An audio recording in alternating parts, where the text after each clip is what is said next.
Part 1. The infection you never knew you had.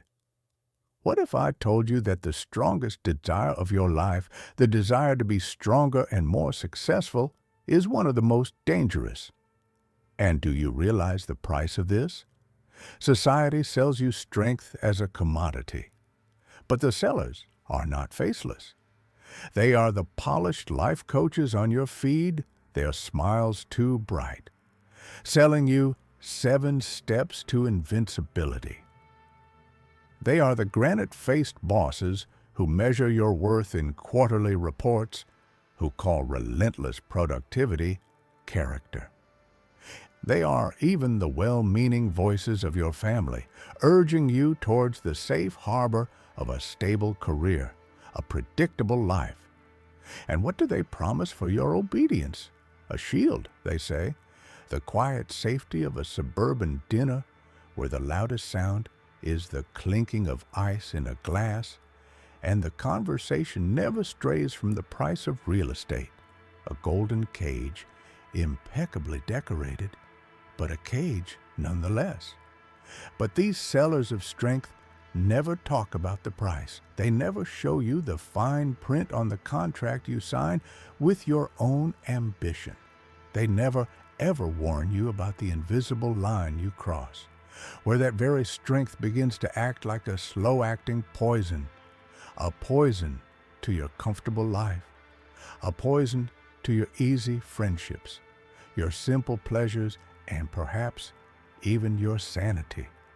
This isn't a journey for everyone. In fact, it's for the very few, the ones who hear a faint, dissonant note in the triumphant music of modern life.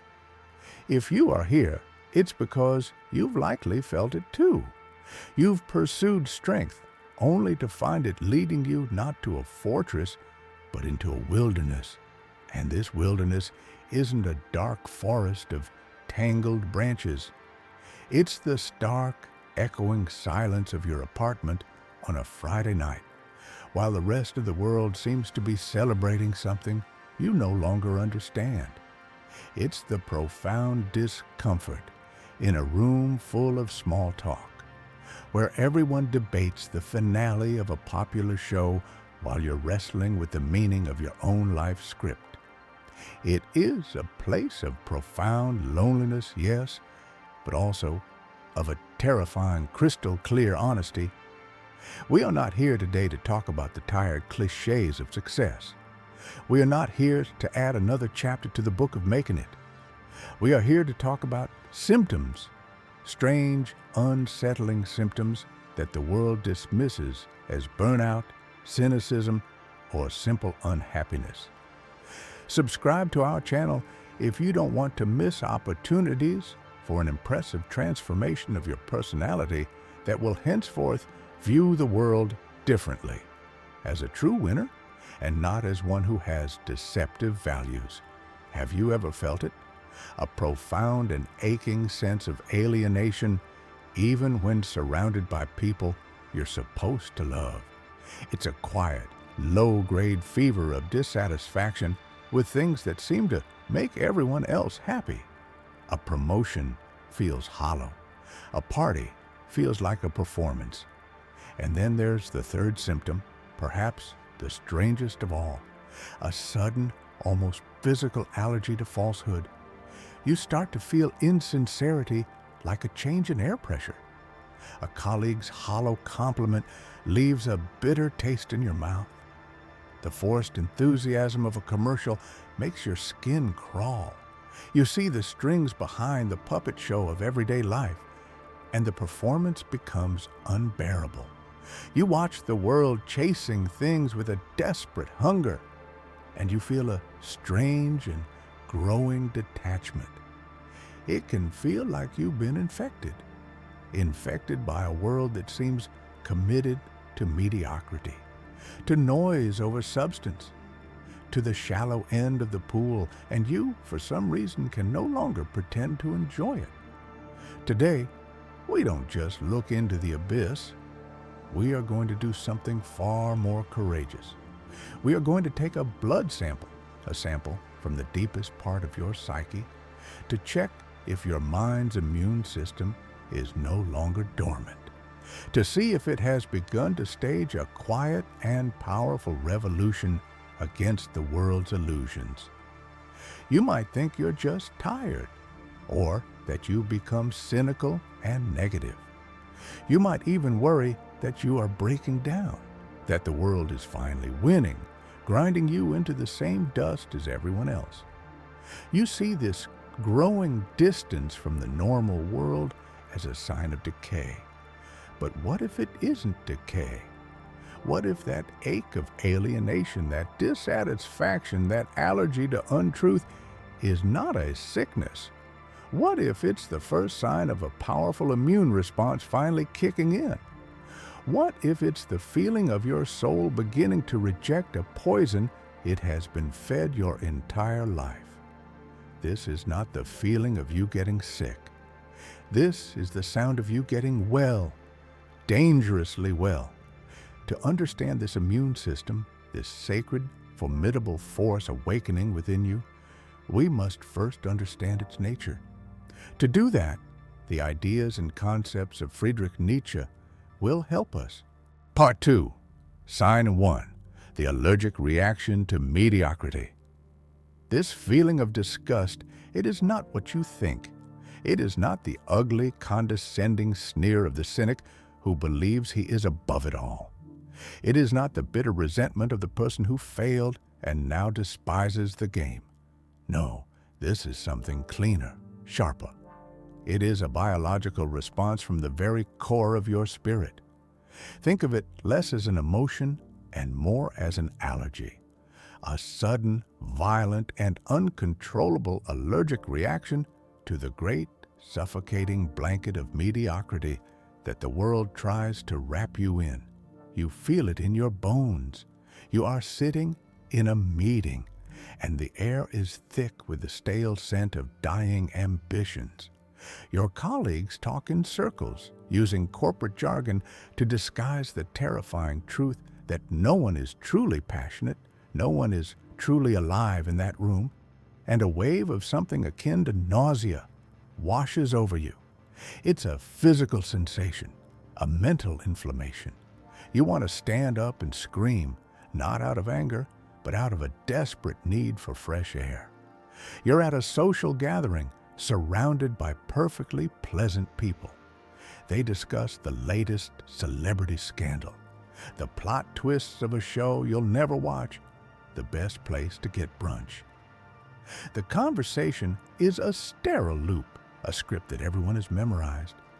And as you stand there, smiling and nodding, you feel like an anthropologist studying a strange, inexplicable ritual.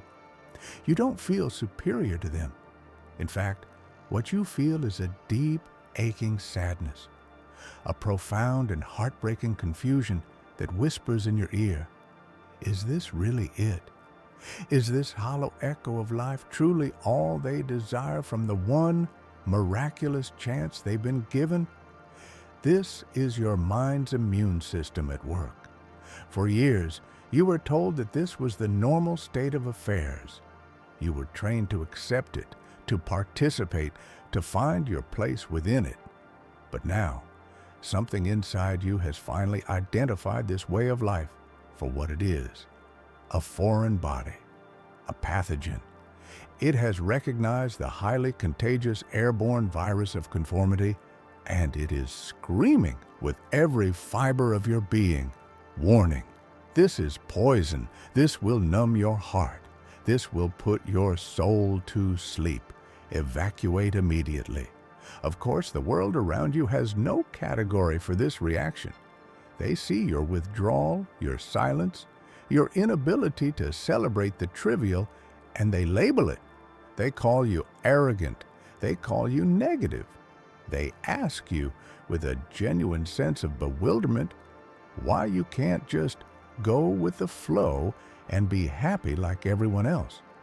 They interpret your soul's allergic reaction as a simple character flaw. They mistake your search for depth as an insult to their perfectly acceptable shallowness. But you must understand, this is not arrogance, It is integrity. This is not you looking down on them. It is your soul refusing to look down at the ground when it knows the stars exist. This is the feeling of your psychological antibodies, long dormant, finally multiplying and attacking the pandemic of meaninglessness that has infected the world. This isn't a sign that you are broken. It is a sign that you are beginning to heal in a way that the world cannot comprehend. It is the first violent shudder of a spirit waking from a long-induced coma. But an allergic reaction in itself solves nothing. An alarm bell can warn you of a fire, but it cannot build you a new home. This initial disgust is a defense mechanism. It is the necessary, painful act of rejecting the poison. It is your spirit drawing a line in the sand and declaring, "No more." This is the creation of a sterile environment, free from contamination. But what do you do with that newfound purity? A defense is not an offense. A rejection is not a creation. Now that you have cleared the space, the next far more difficult sign appears. It is the urge to stop merely diagnosing the sickness and to begin building the laboratory where you will create the cure. Part 3.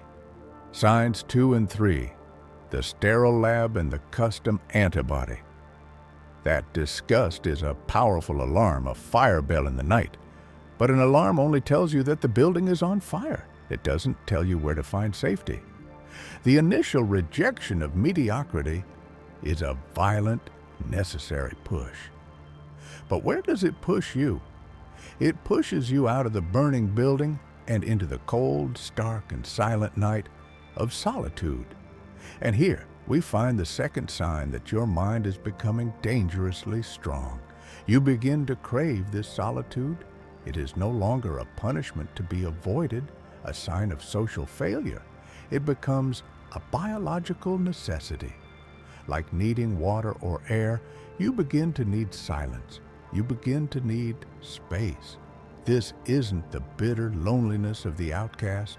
It is the sacred stillness of the artisan entering their workshop. This solitude becomes your sterile laboratory. It is the only place in the world free from contamination, free from the endless chattering broadcast of other people's fears, their second-hand opinions, their unexamined beliefs, and their desperate pleas for you to be anything other than what you are becoming. In the world, every conversation, every news report, every advertisement is an attempt to infect your thinking.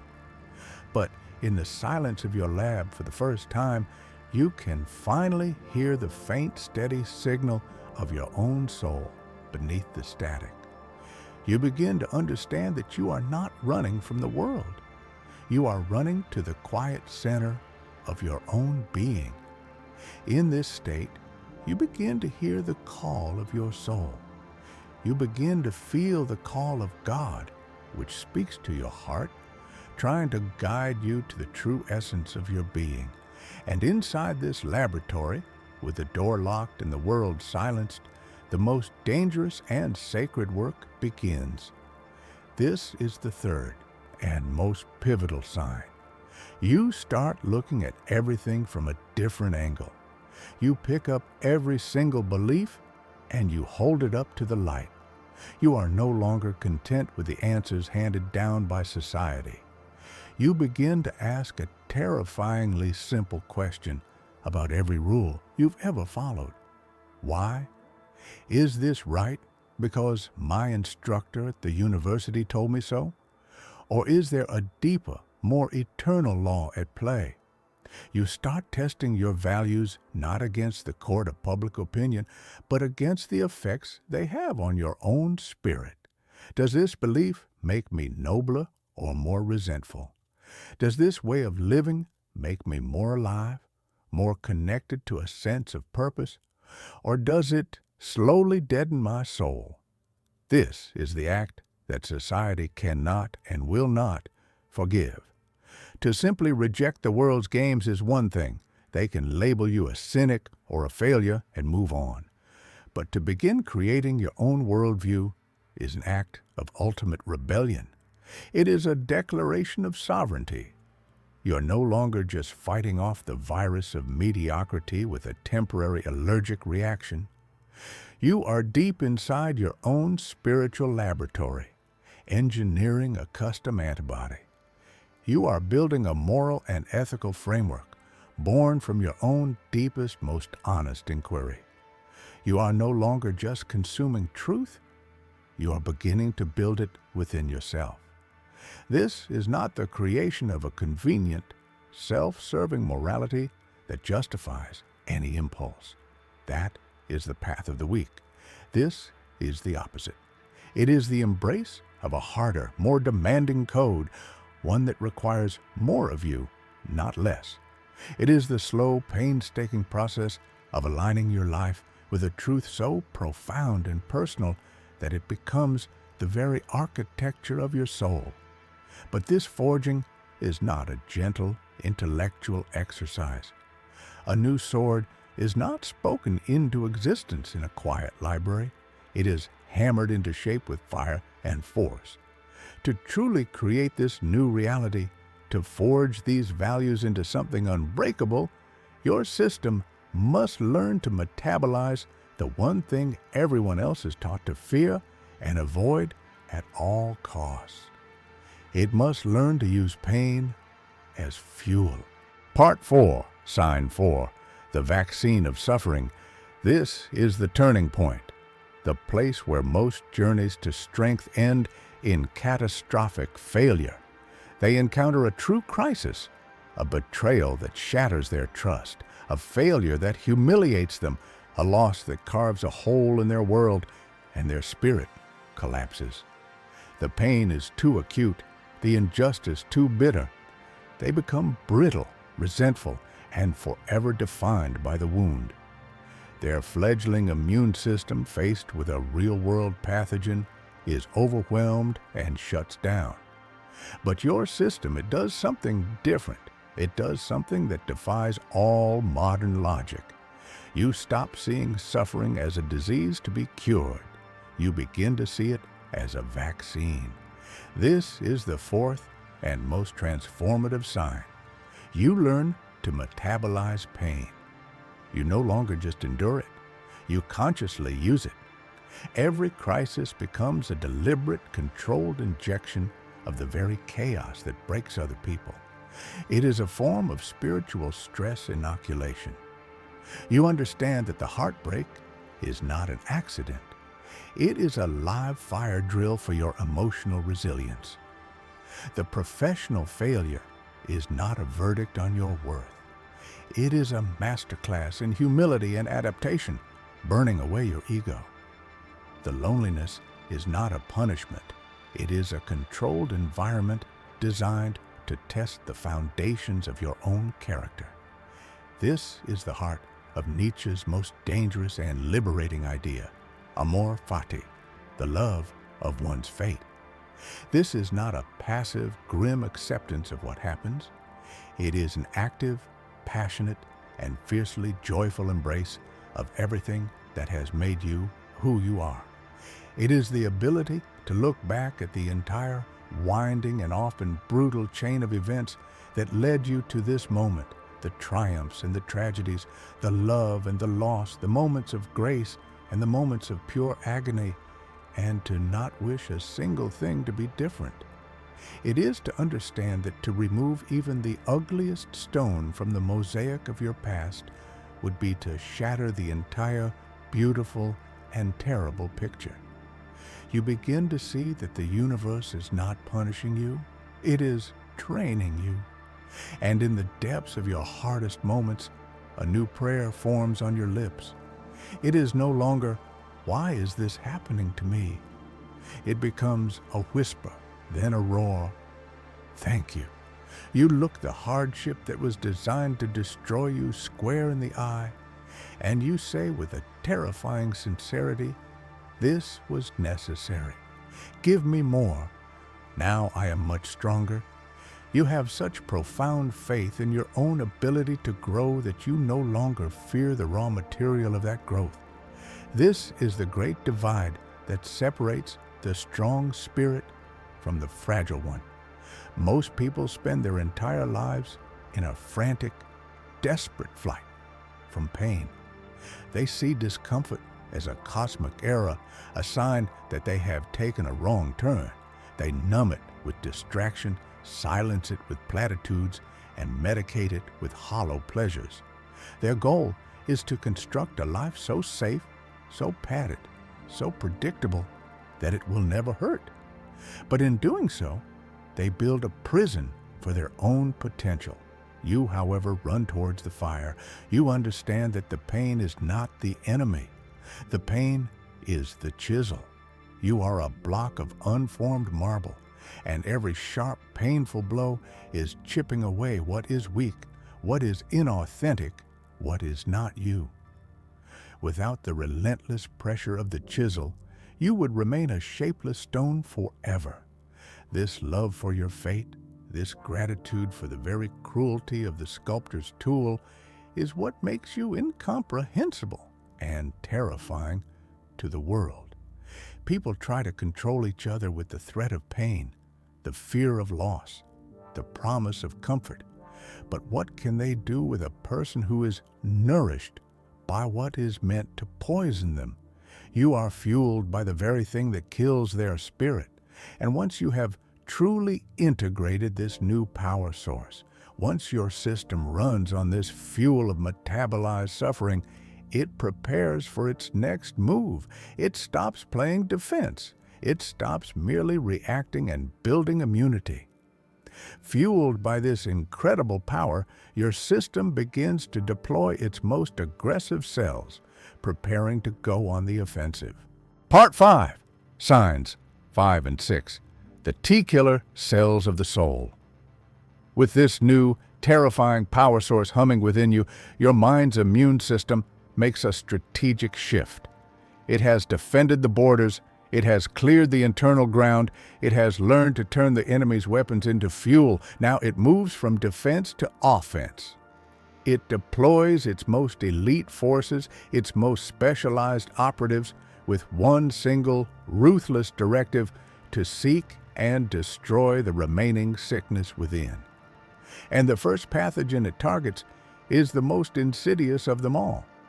This brings us to the 5th sign. You develop a profound, almost violent contempt for pity, especially for the seductive poison of self-pity. To your newly calibrated spirit, pity is no longer a comforting blanket. It is the ultimate insult. It is a declaration of powerlessness whispered into the ear of a potential god. When someone offers you pity, you no longer hear kindness. You hear a quiet, condescending dismissal of your strength. They are not seeing your struggle as a sacred battle. They are seeing it as a pathetic wound, and they wish to put you in a quarantine of the weak. But the true war is waged internally. Your own mind becomes a battlefield. Those old familiar thoughts of victimhood, the ones that begin with "if only" or "it's not fair that," which once offered a strange, bitter comfort, now trigger an immediate and lethal response. Every thought that begins with "I can't" is instantly flagged by your psychological T-killer cells as a hostile agent. Your mind's immune system no longer negotiates. It does not imprison. It conducts a full and total purge. This is a swift, merciless internal tribunal where the only sentence for the high treason of betraying your own potential is immediate and absolute annihilation. You stop telling yourself the story of your wounds. You begin to understand that to define yourself by your suffering is the most profound way to surrender to it. You are no longer interested in justice for what happened in the past. You are obsessed with creating the future you command. And what happens when you eradicate this great energy drain? Imagine a colossal river, the very current of your life force, blocked for years by a vast crumbling dam of self-pity. Every day, the water of your potential has risen, pressing against the walls, its power wasted in a state of stagnant, impotent pressure. And then you don't just dismantle the dam, you obliterate it. The energy that is unleashed is not a gentle stream. It is a roaring, unstoppable torrent of pure will, a biblical flood of power so immense it carves new canyons into the landscape of your soul. This reclaimed energy, this elemental force, is the sixth sign, the emergence of what Nietzsche called the will to power. Now, you must immediately purge the crude, thuggish caricature of this idea from your mind. This is not the vulgar, brutish desire to dominate others, to stand on their backs, to feel tall. That is the ambition of the weak, the fearful, the insecure. No, this is something far more noble and infinitely more demanding. This will to power is your spirit's metabolic drive to overcome itself. It is the intrinsic, biological imperative of life to grow, to expand, to express its absolute fullest potential. It is the oak tree's relentless push towards the sun. It is the river's inexorable journey to the sea. It is the unquenchable fire within you that refuses to be a small, flickering candle and demands to become a star. You no longer look at the world and ask, "What can I take from it?" You look at your own potential and ask, "What more can I become?" Your ambition is no longer horizontal, competing with colleagues, seeking status in the eyes of others. It becomes vertical. The only competition is with the person you were yesterday. The goal is not to own the world, it is to leave an indelible, unerasable mark of your existence upon it, to craft your life with such intensity and purpose that it becomes a work of art, a testament to what a human spirit is capable of when it refuses to settle. Of course, the world with its limited vision will see this internal sacred drive and call it by a profane name. They will see your discipline and call it ruthless ambition. They will see your focus and call it selfishness. They will mistake your divine discontent for a hunger for worldly power. But you will know the truth. This is not about ruling other people. A king of fools is still a fool. This is about achieving absolute, unconditional mastery over the only kingdom that will ever truly matter, the kingdom of yourself. Yet, this ascent towards ultimate self-mastery, this wielding of a power that few have ever known, brings you to the edge of the final, most perilous precipice. For this ultimate power does not come with ultimate safety. It comes with the ultimate test. It comes with the terrifying risk of a total system failure. Part 6, Sign 7, the ability to witness the source code. You have come so far. You have rejected the poison of mediocrity, built a sterile lab in solitude, and forged a moral code from the fire of your own soul. You have learned to metabolize pain, purge the weakness of pity, and reclaim the torrential power of your own will. This journey has brought you to the final gate, to the edge of the ultimate precipice. And here, you must face the philosopher's most famous and most terrifying warning. If you gaze long enough into an abyss, the abyss will gaze back into you. What does this truly mean? It is not a poetic metaphor for sadness. It is a clinical description of the final test. This is the seventh sign that your mind has become dangerously strong. You gain the ability to look directly at the source code of reality and not be destroyed by what you see. Imagine for a moment that the universe is a grand, intricate machine. For your entire life, you have interacted only with its beautiful, polished interface. The comforting stories, the shared beliefs, the cultural myths of purpose and progress. They are the elegant icons on the screen, designed to make the system user-friendly. But your strength, your relentless quest for truth, has given you administrator access.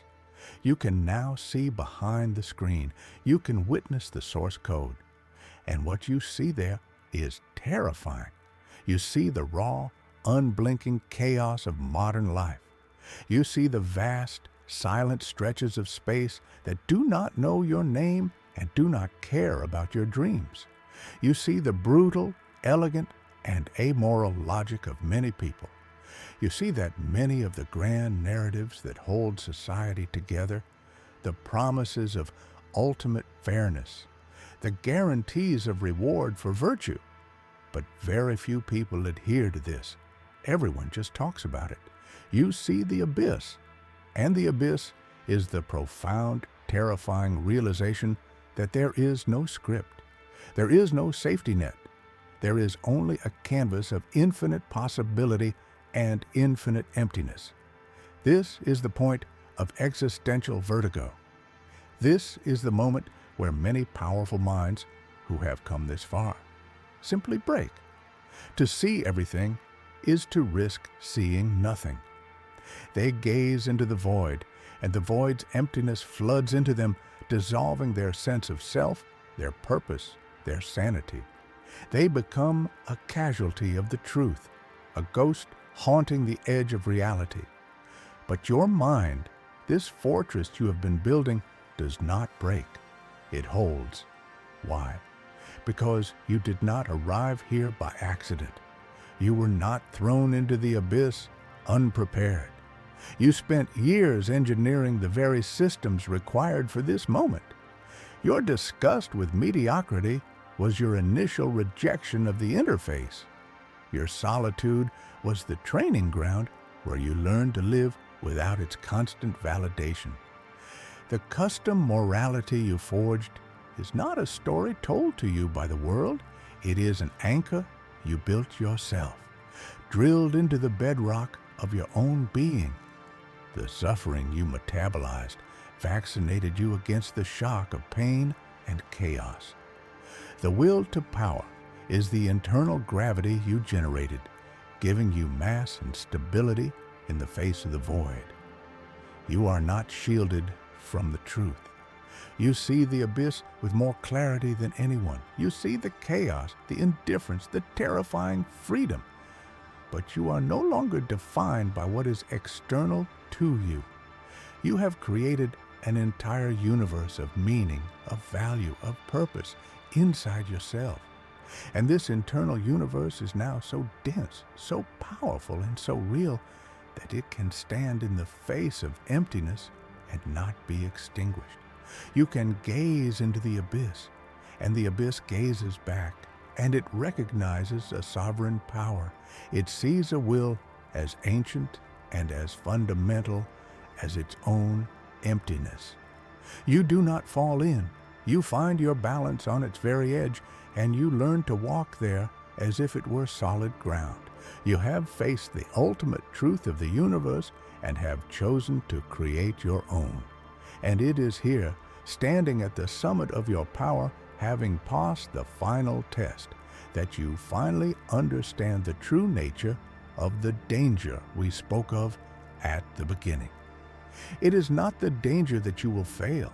It is not the danger that you will break or go mad. The final, most profound danger is the consequence of your success. Now, we must ask the final question. What precisely is so dangerous about a strength this absolute?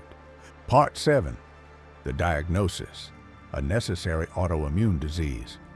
So we arrive at the final, unavoidable question. What is the true danger of a mind that has become this strong? It is not the cartoonish danger the world imagines. It is not that you will become a cold, calculating villain plotting domination from a high-backed chair. The world loves to create such monsters because they are easy to understand and easier to dismiss.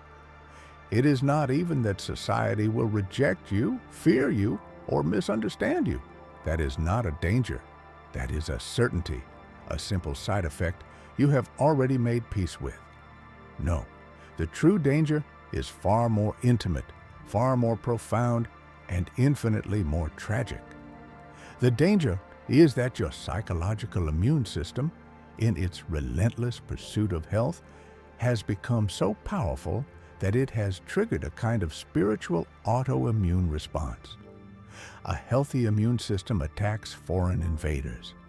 An autoimmune disease is a state of civil war, where the system becomes so hyper-vigilant that it mistakes the body's own healthy cells for a threat and begins to systematically destroy them.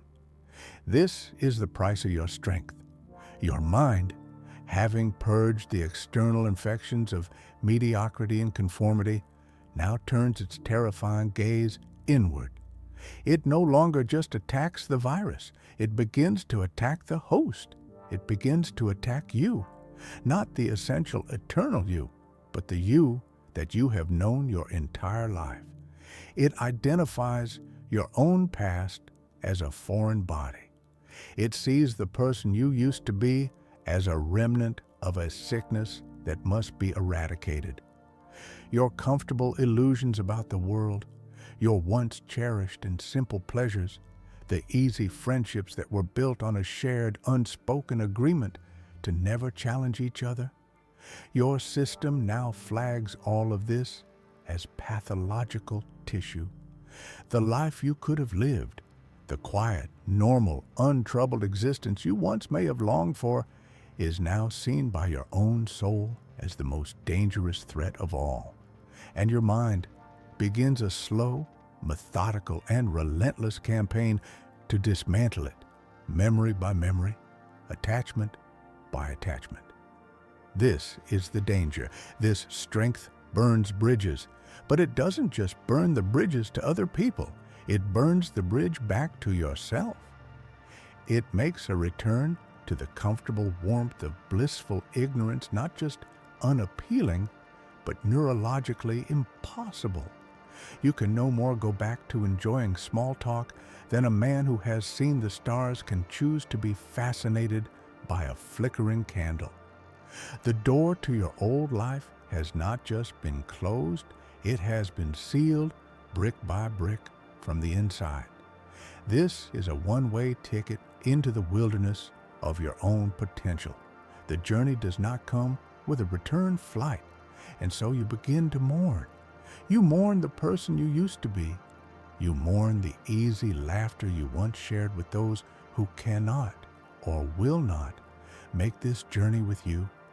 You feel a profound, aching grief for a life that you must now destroy in order to build a new one. The danger was never a threat to your future. It was a death sentence for your past. You are becoming the living ghost of a life you have chosen to abandon. And so, these 7 signs we have walked through, the allergic disgust, the sacred solitude, the forged morality, the love of fate, the war on pity, the will to overcome, the gaze into the abyss. They are not a checklist for a better life. They are not a self-improvement program. They are not a list of admirable traits to cultivate.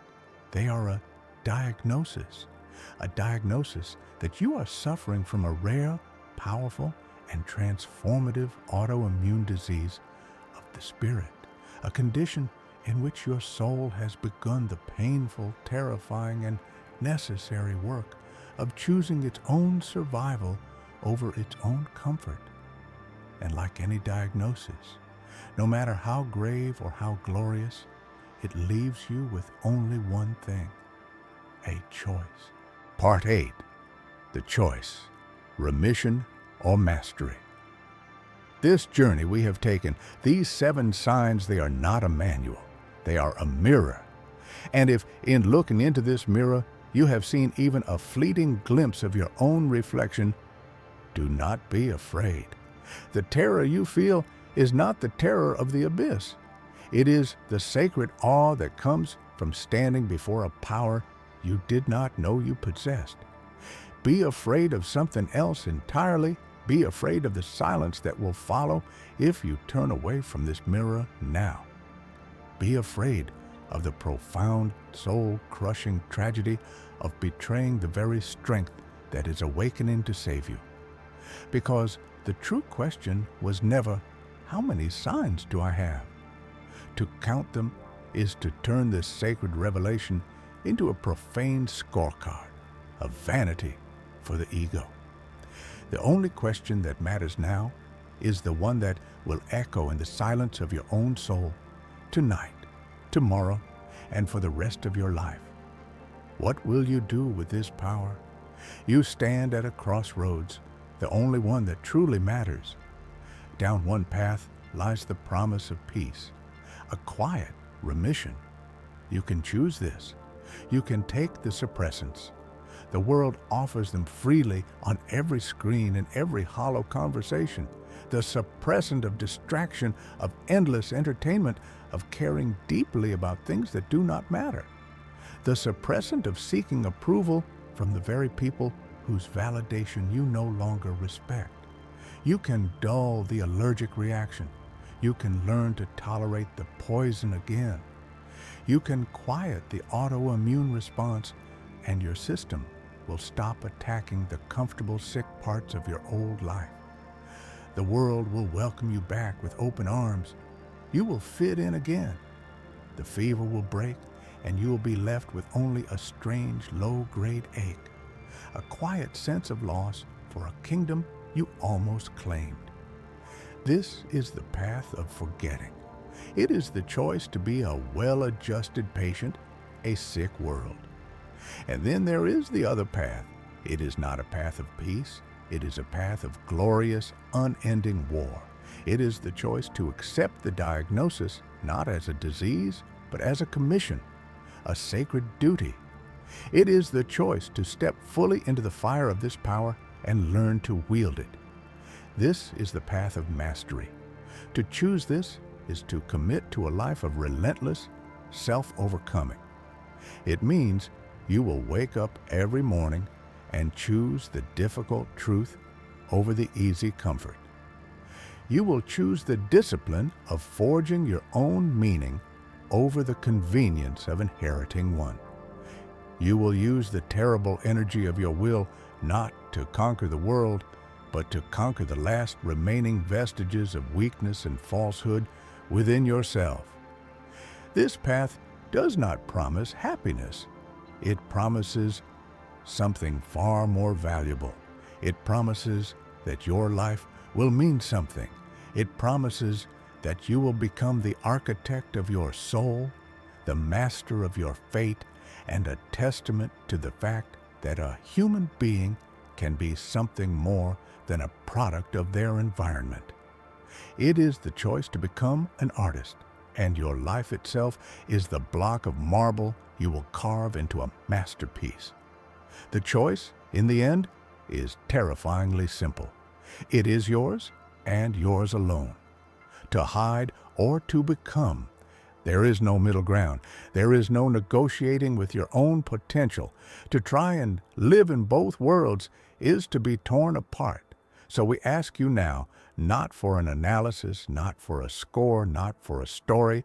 We ask you for a declaration, a vow made in the quiet of your own heart, but witnessed here, in this digital sanctuary. Do not go to the comments to write a number. Numbers are for the herd. Go to the comments and write a single word. A word that is a promise. A word that is a commitment. A word that is a prayer. Write the word that declares you are ready to begin. Accept. Let that word be the seal upon your choice. Let it be the first hammer blow on the anvil of your new life. And as you type it, and as you see others who have done the same, you will understand the final truth of this journey. You may walk this path in solitude, but you are not alone in this fight.